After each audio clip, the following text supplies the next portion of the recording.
In today's video, I'm going to teach you how to set up and use conditional recipient routing in DocuSign. This feature, a powerful tool for streamlining your document workflow, allows you to direct your documents to different recipients based on specific criteria. Whether you're handling contracts, agreements, or any documents requiring multiple signers, conditional routing can make your life much easier by ensuring only the relevant parties receive what they need.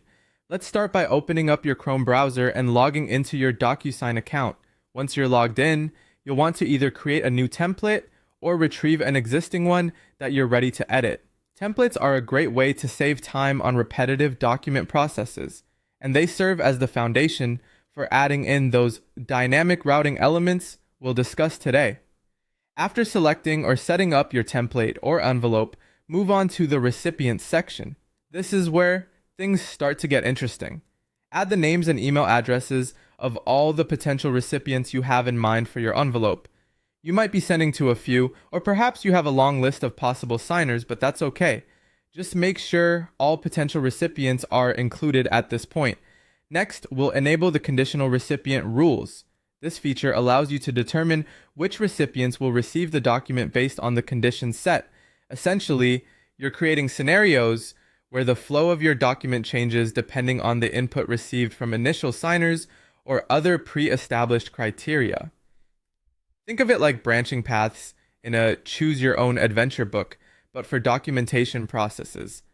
To set your conditions, you'll need to define them based on signer input or other criteria.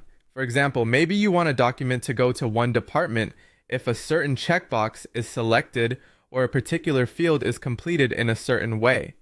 These conditions allow the routing to adapt dynamically, ensuring that each recipient gets exactly what they need without overloading them with unnecessary information.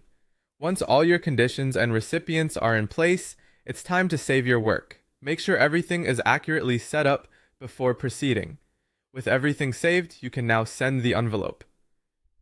This action initiates the process, activating the dynamic routing based on those carefully defined conditions you've set. Conditional routing is a fantastic way to keep your document pipeline efficient and targeted. It minimizes errors, keeps everyone informed, and ensures that your documents reach the right person every time, automatically adapting to the criteria you've put in place. Thanks for tuning in today to learn about this powerful feature in DocuSign. We hope this guide helps you navigate your document workflows more effectively. If you have any questions, feel free to leave them in the comments below, and don't forget to subscribe for more helpful tutorials.